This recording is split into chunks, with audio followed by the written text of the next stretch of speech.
Les jours de la MONUSCO en République démocratique du Congo devraient être comptés.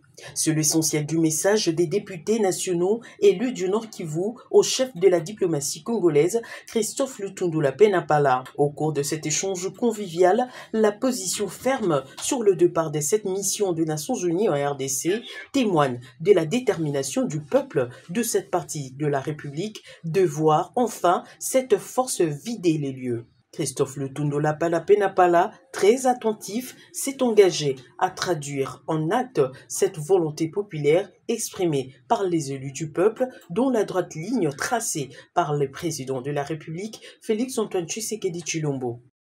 Nous sommes le caucus des députés du Nord Kivu. Nous sommes venus voir son Excellence, Monsieur le ministre des Affaires étrangères. Nous sommes venus échanger sur certains points saillants, sur ce qui se passe à l'est de la RDC, mais plus spécifiquement au Nord Kivu.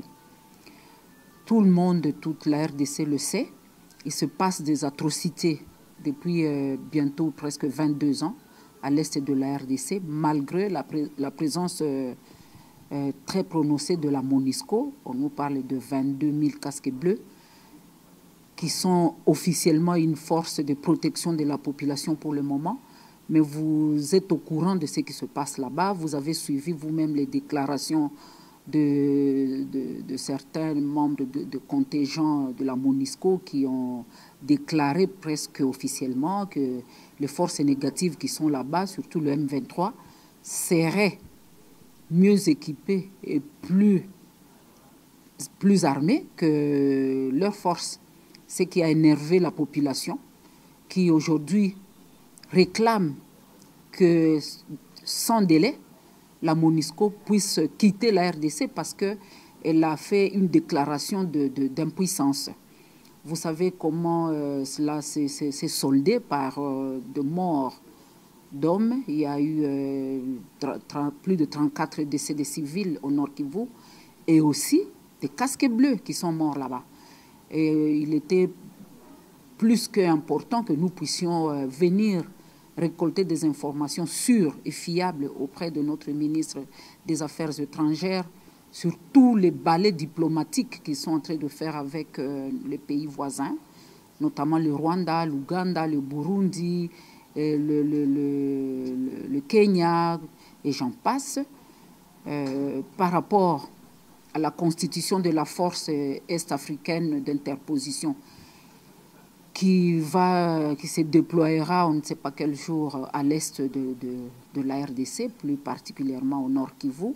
On voulait en savoir plus, et on voulait aussi en savoir plus sur le plan de désengagement de la MONUSCO qui officiellement devait aller jusqu'en 2024. Mais compte tenu de ce qui s'est passé à Kasindi il y a 3 jours, où la MONUSCO a forcé la frontière de la RDC et tiré sur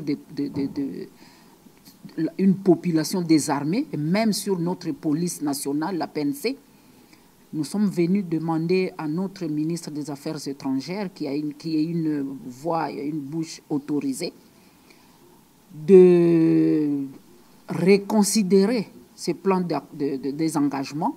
Les dernières évolutions de la situation sur le terrain n'ont pas pu arranger les choses et la seule voie reste ce départ avec un calendrier raccourci